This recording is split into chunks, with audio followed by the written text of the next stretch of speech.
ABC 15 News at 11 starts now. Now at 11, bodies are being recovered after Sunday's crash of an Air Asia flight. Plus, hundreds of thousands of sealed documents are expected to be released today relating to the investigation into Governor Walker's top aides. And we have obtained that dash cam video of a state trooper being dragged by a car during a traffic stop near Lake Mills. Hello and good morning, everyone. I'm Christine Belport. And I'm Ashley Matthews. Some frigid temperatures out there. Let's take a live look outside, courtesy of our Capitol Skycam. It looks really pretty outside. Doesn't it, though?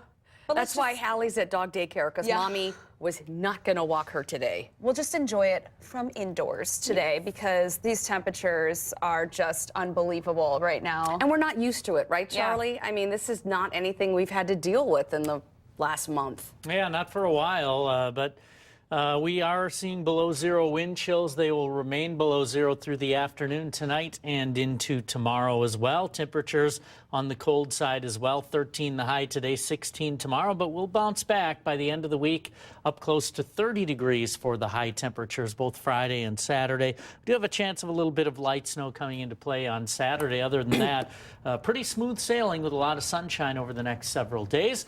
I'll detail the forecast for you coming up. Charlie, thank you. Our big story at 11, authorities in Indonesia confirmed this morning that searchers have found bodies and debris from that missing Air Asia flight that disappeared on Sunday in bad weather. Searchers are now concentrating on an area 10 miles from the plane's last known location in the Java Sea. NBC's Katie Tour reports. A tough day here in Southeast Asia as officials confirm that they found bodies and debris in the water. Those bodies and debris from that missing flight, Air Asia 8501. It was all made even tougher by the fact that relatives found out this news by watching local TV live and seeing those bodies floating in the water without any warning. I apologize profusely for what they're going through. I am the leader of this company and I have to take responsibility. There were 162 people on this flight. 17 of them were kids. One was a baby. The passengers were on my aircraft and I have to take responsibility for that. They're going to resume the search again tomorrow morning. There's a number of ships out there, planes, helicopters at their disposal. They're going to send divers down to an area where there's a large dark shadow. That's where they believe the bulk of the wreckage is. They're hoping those divers will be able to find the black boxes so those black boxes can be taken away, analyzed, so they can find out just what went wrong with this airplane, find out lessons that they can learn. Meanwhile, family members have chartered a plane for tomorrow. That plane will be taking them around the Belitung Islands so that they can pray at the last known location of this plane. A tough day here, but it will begin again tomorrow. They are still calling this a search and rescue operation, so there is still hope that there could be survivors. Back to you. New at 11, we have dash cam video now of a state trooper being dragged by a car during a traffic stop. Watch this. A DUI suspect tears off after Wisconsin troopers pulled him. Sorry, we don't have the video up right now, but hopefully it'll be coming in a second. Troopers pulled him over near Milwaukee on Friday, but the trooper's hand was inside the vehicle when the driver punched the gas, and he dragged the trooper about 50 feet. We're sorry we don't have that video for you, but I'll just let you know what happened. Troopers say 32-year-old John Clayton Dotson got away. They didn't nab him until yesterday when he showed up at work. The trooper who was dragged is recovering at home. Happening today, more than 227,000 pages of emails and other documents related to a probe of Governor Scott Walker's aides when he was county executive will be released.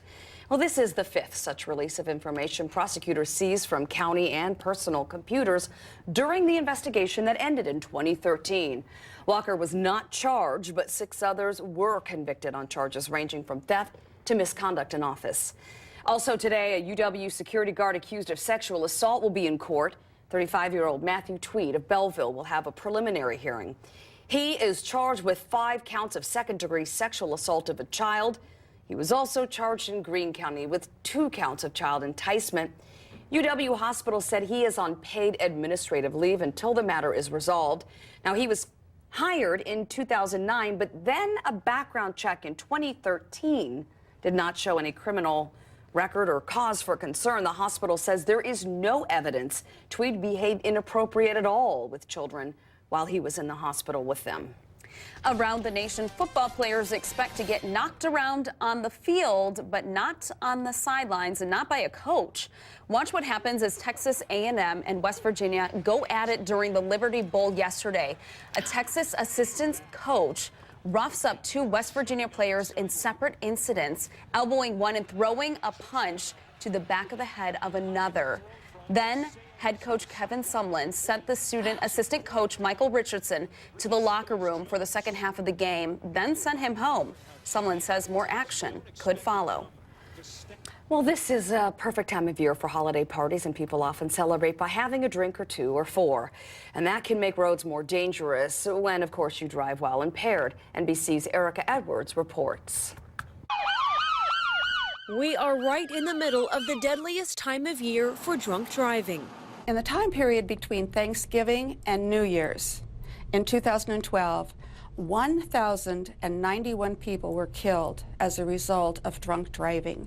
Jan Withers is national president of Mothers Against Drunk Driving. MADD surveyed people about why they either chose to be a designated driver or ride with one. The overwhelming majority said they were motivated more by the desire for everyone to get home safely, rather than avoid a run-in with police. The idea of having a designated driver is reaching more and more people. But the fact is that people still drive impaired. That's illustrated by another survey from Caron Treatment Centers that found more than half of adults have witnessed a fellow partygoer drive while drunk. A third admitted to doing it themselves. Alcohol impairs our judgment, and it does help us think that we're okay when we're not. Experts say it's important to plan how you'll get home before arriving at a party. Either find a non-drinking driver or load ride-sharing apps and numbers for taxi services into your phone ahead of time. Erica Edwards, NBC News.